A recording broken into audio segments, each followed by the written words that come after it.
सभी मेरे प्यारे दोस्तों, मेरे प्यारे छात्रों, आप सभी को मेरा प्यार भरा नमस्कार। तो आज हम 5वीं कक्षा के लिए उसमें जो दी है कविता क्रमांक 1.2, कविता का नाम है बूंदे। ये कविता हमें आज पढ़नी है। तो इससे पहले ये जो कविता है वो कविता लिखने वाले जो कवि है उनका नाम है रोहिताश्वास्थाना। इन्होंने इस कविता की रचना की है और उनका जन्म 1 दिसंबर 1949 में हुआ। तो वो जन्म अटवाली मर्दनपुर हरदोई उत्तर प्रदेश में उनका जन्म हुआ। ये कवि जो है बहुत ही सुंदर सुंदर उन्होंने रचना की है, बाल काव्य रचे हैं, बाल कथा उन्होंने लिखी है। सबसे ज्यादा बाल कथा कहानियां छोटे बच्चों के लिए उन्होंने उनकी रचना की है। तो बाल काव्य में आओ गाओ झूमे धूम मनाए और आओ बच्चों गाओ बच्चों नन्ही गजलें आओ गाए गीत रसीले, तो ऐसे बहुत से बाल काव्य उन्होंने लिखे हैं। तो इस तरीके से यहां पर उनका परिचय यहां तक मैं देता हूं। आगे हमें अभी देखना है कविता में कौन कौन से ऐसी बात बताई है। जैसे कि कविता के कुछ कड़वे यहां पर दिए हैं, रिमझिम गाती बूंदे धरती पर है आती बूंदे। तो ये बूंदे का मतलब मालूम है आपको? बूंदे का मतलब है बारिश के पानी का बूंद, जो अपने आजू बाजू के सभी लोग त्रस्त होते हैं। इसलिए तो गर्मी के कारण वो बहुत त्रस्त होते हैं और इस गर्मी की वजह से उनको बहुत पसीना आता है और फिर वो सभी को ऐसा लगता है कि नहीं अभी बारिश होनी चाहिए। और ये ऐसे त्रस्त होने पर भारतवासियों की नजर आसमान पर चली जाती है और ऐसा लगता है, हम चाहते हैं कि आकाश में काली घटाएं उमड़ जाए, बरसात हो और इस गर्मी से राहत मिले। मनुष्य पशु पक्षी पेड़ पौधे मिट्टी सभी को बादलों से उम्मीद होती है कि वे जमकर बरसे और इस तरीके से पानी की छोटी छोटी बूंदें ही बादल बनकर बरसती है। ये बूंदें बड़े बड़े काम करती है, इनसे ही खेतों बागों मैदान सभी हरे भरे हो जाते हैं, बनते हैं। ये बूंदें ही हम सबको जीवन देती है। तो ऐसे ही एक कविता लेकर आए हैं रोहिताश्वास्थाना, जिन्होंने ये कविता लिखी है बूंदे। तो बूंदे का मतलब है बारिश के पानी का बूंद, बारिश के पानी का बूंद, या उसे मराठी में बोलते हैं हम थेंब। तो पहले मैं अभी प्यारे दोस्तों मैं तुम्हें कविता पहले वाचन करके दिखाता हूं, फिर बाद में कविता का भावार्थ बताता हूं और फिर बाद में कविता का गायन करके तुम्हें दिखाता हूं। तो अभी ध्यान देना है कविता के ओर। रिमझिम रिमझिम गाती बूंदे धरती पर है आती बूंदे, खेतों बागों मैदानों में हरियाली फैलाती बूंदे, धरती से नालों नदियों में सागर में मिल जाती बूंदे, गर्मी से तपते लोगों को शीतलता पहुंचाती बूंदे, मेढक मोर पपीहे कोयल सबका मन हर्षाती बूंदे, पुरवाई के रथ पर चढ़कर इठलाती मुस्काती बूंदे।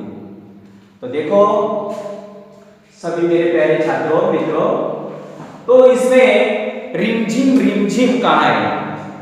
तो जैसे ही आसमान से ये जो बूंदे सब एकत्रित आकर अपने जमीन पर धीरे धीरे वो बरसने लगते हैं, तो जो बूंदे जमीन पर आते हैं तो उनका आवाज रिमझिम करके आता है। तो बरसात की बूंदे कैसे आती है? रिमझिम करती हुई आकाश से धरती पर आती है। और फिर देखो अभी इसमें पहले तुम्हें मालूम होना चाहिए ये बूंदे का अर्थ। फिर धरती का मतलब क्या है? भूमि, जमीन, पृथ्वी, वसुंधरा। तो उसे अलग अलग धरती को बहुत ऐसे समान अर्थ आते हैं। फिर क्या कहा है देखो आगे, खेतों बागों मैदानों में। खेत यानी कृषि भूमि, जो किसान पानी की राह देखता है कि कब बारिश आए और हमारी खेती हरी भरी हो जाए, बहुत उम्मीद लेकर वो बैठता है। तो वो खेत जहां पर या हमारा किसान जो भाई होता है वो वहां पर खेती करता है, तो कृषि भूमि भी कहते हैं उसे, या खेती बोलते हैं मराठी में। बागों का मतलब है बगीचा, उपवन। तो आगे देखो, वापस देखो, पहला पद्यखंड, रिमझिम गाती बूंदे धरती पर है आती बूंदे। तो बरसाती बूंदे रिमझिम करती हुई आकाश से धरती पर आती है। आगे देखो, खेतों बागों मैदानों में हरियाली फैलाती बूंदे। तो बरसात की बूंदे खेतों, बागों और मैदानों में गिरती है। इससे खेत, बाग और मैदान जो होते हैं वो हरे भरे बन जाते हैं, यानी सभी जगह हरियाली आती है। कौन सी वजह से? तो बरसात होती है, उसके बूंदे टपकते हैं धरती पर, और उसी के बाद बरसात की बूंदे खेतों में, बागों में, मैदानों में गिरकर फिर इससे क्या बन जाता है? खेत, बाग, मैदान में ये सब कैसे बनते हैं? हरे भरे बन जाते हैं। आगे देखो, धरती से नालों नदियों में सागर में मिल जाती बूंदे। धरती से नालों नदियों में, नाला का मतलब है देखो यहां पर पानी का छोटा प्रवाह अथवा धारा कहते हैं। जैसे कि छोटे छोटे, उसे हम ऐसा भी कह सकते हैं छोटी गटर, तो उसे नाला के रूप में बोलते हैं कि ये नाला है, छोटा प्रवाह जो होता है तो उसे नाला कहते हैं। तो क्या बताया देखो, धरती से नालों नदियों में सागर में मिल जाती बूंदे। धरती से नालों नदियों में, नदी यानी क्या? सरिता। तो ये बरसाती बूंदे धरती पर गिरती है, गिरने के बाद नालों में आती है। वो पानी जो होता है वो नालों में बहता है, नालों बहते बहते नदियों में आकर मिलते हैं, और वहां से नदी बहती बहती वो सागर में मिल जाती है। तो इस तरीके से देखो, धरती से नालों नदियों में सागर में मिल जाती बूंदे। सागर का मतलब क्या है? समुद्र, उसे हम समुद्र भी बोलते हैं। सागर का मतलब है समुद्र। तो इस तरीके से बरसात की बूंदें धरती पर गिरकर नालों में, नदियों में बहती बहती वहां से वो जो नदी होती है वो बहती बहती आखिर वो सागर, विशाल ऐसे अफाट समुद्र को आकर मिल जाती है। अगला पद्य खंड देखो, गर्मी से तपते लोगों को शीतलता पहुंचाती बूंदे। देखो गर्मी का मतलब क्या है? गर्मी का मतलब है उष्णता, यानी हम बारिश की जब राह देखते हैं, बहुत अप्रैल मई महीने में बहुत हमें गर्मी महसूस होती है, सभी लोग पसीना पसीना हो जाते हैं, तब हम बारिश के बूंदों की राह देखते हैं। तो ऐसे यहाँ पर गर्मी से परेशान होने वाले जो लोग हैं, यानी उसमें हम सब हैं, तो परेशान होने वाले लोगों को ये बूंदें ठंडक देकर आराम पहुंचाती है, ठंडक देती है, यानी क्या, शीतलता पहुंचाती है। शीतलता का मतलब है ठंडा। यानी जैसे ही बारिश नीचे आती है तो एक तरीके से उसमें नया बदलाव नजर में आ जाता है। तो वहां पर सभी जगह शीतलता छाई होती है, ठंडा ठंडा महसूस होता है, तब हम जाकर निश्वास छोड़ते हैं कि बोल अरे वाह बहुत बढ़िया, अभी तो बहुत अच्छा हो रहा है, अभी गर्मी भी चली गई है और हमें ठंडा महसूस होता है। तो ऐसे ये बूंदे जो है ठंडक देकर हमें सभी लोगों को आराम पहुंचाती है। आगे देखो, मेढक मोर पपीहे कोयल सबका मन हर्षाती बूंदे। मेढक, मेढक का मतलब है भेड़ू, जब वो डराव डराव करता है तो वो मेढक। मोर, मोर तो आप सब जानते ही है, बहुत ही सुंदर पंख होते हैं मोर के।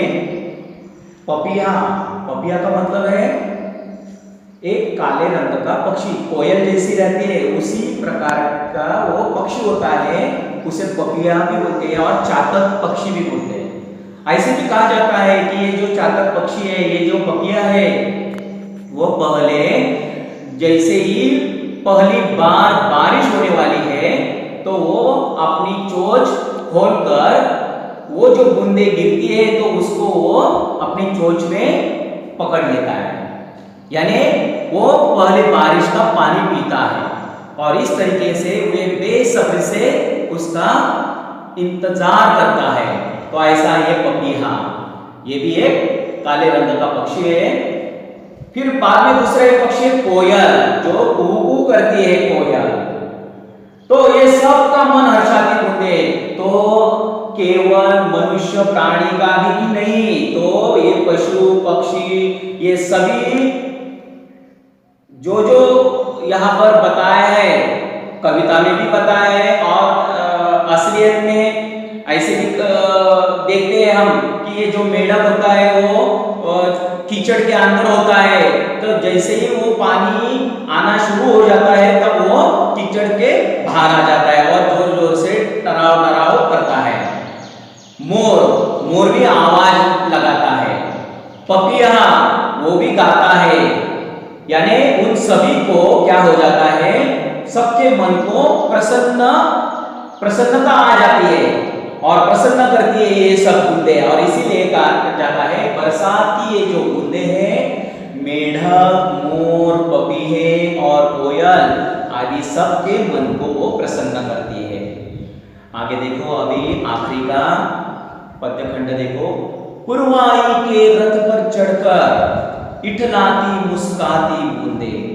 देखो, पुरवाई के रथ पर चढ़कर यानी क्या, पूरब की ओर से चलने वाली हवा, हवा रूपी रथ, उसको उपमा दी है। तो देखो क्या कहा है, पुरवाई के रथ पर, यानी सचमुच का रथ नहीं होता, ये कल्पना की है कि पूरब से चलने वाली जो ठंडी हवा जो होती है, तो उसका जो हवा रूपी जो रथ है, उस रथ में ये बूंदे बैठकर और नाचते हुए या झूमती हुए, इठलाती हुई, मुस्कुराती हुई ये बूंदे खुशी से झूमकर आती है। तो कौन सी दिशा से आती है, पूरब की ओर से चलने वाली हवा रूपी रथ पर वो बैठकर वो बूंदे खुशी से इठलाना, इठलाना यानी क्या, नखरा दिखाना, नखरा करना, नखरा करती हुई वो आती है, मुस्कुराती होती आती है। मुस्काना यानी क्या, आनंदित या हंसकर आती है। तो इस तरीके से ये जो कविता है बूंदे, तो ये कविता का हमने भावार्थ भी देखा है यहाँ पर। अभी सभी बच्चों को मैं ये कविता का गायन, सुस्वर गायन किस तरीके से किया जाता है इसके बारे में अभी मैं गाकर दिखाता हूँ। सभी बच्चे गाने की कोशिश करें मेरे पीछे, या बाद में अपने बड़े भाई बहन, अपने माता पिता को ये कविता गाकर तुम बता सकते हो। और जब तक तुम स्वयं ये कविता गाकर नहीं देखेंगे तो तुम्हें कविता कभी भी याद नहीं आएगी। तो कविता याद आने के लिए तुम्हें क्या करना है, ये कविता का पठन करना है, कविता को याद करना है, कविता का सुस्वर गायन करना है। तो देखो मित्रों, अभी मैं कविता किस तरीके से गाई जाती है इसके बारे में तुम्हें बताता हूँ। देखो, रिम झिम गाती बूंदे, धरती पर है आती बूंदे। रिम झिम गाती बूंदे, धरती पर है आती बूंदे। खेतों बागों मैदानों में हरियाली फैलाती बूंदे, गाती बूंदे आती बूंदे। धरती से नालों नदियों में सागर में मिल जाती बूंदे। धरती से नालों नदियों में सागर में मिल जाती बूंदे। गाती बूंदे आती बूंदे, गर्मी से तपते लोगों को शीतलता पहुंचाती बूंदे। गर्मी से तपते लोगों को शीतलता पहुंचाती बूंदे। गाती बूंदे आती बूंदे, मेढक मोर पपीहे कोयल सबका मन हर्षाती बूंदे। मेढक मोर पपीहे कोयल सबका मन हर्षाती बूंदे। गाती बूंदे आती बूंदे, पुरवाई के रथ पर चढ़कर इठलाती मुस्काती बूंदे। पुरवाई के रथ पर चढ़कर इठलाती मुस्काती बूंदे।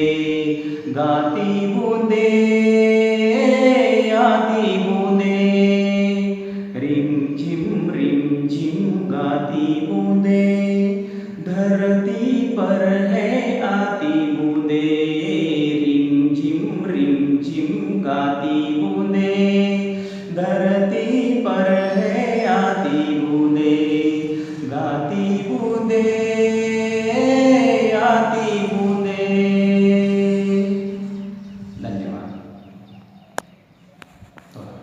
मेरे सभी प्यारे छात्रों मित्रों, आप सभी ने ये कविता सुन ली है। कविता का हमने अध्ययन किया, कविता को अच्छे ढंग से हमने प्रस्तुत किया, गाकर बताया। अगर आप सभी बच्चों को, मेरे प्यारे दोस्तों को ये कविता का वीडियो अच्छा लगा होगा तो उसे लाइक करो, वीडियो को लाइक करो और PVM e learning YouTube channel को सब्सक्राइब करो। ओके।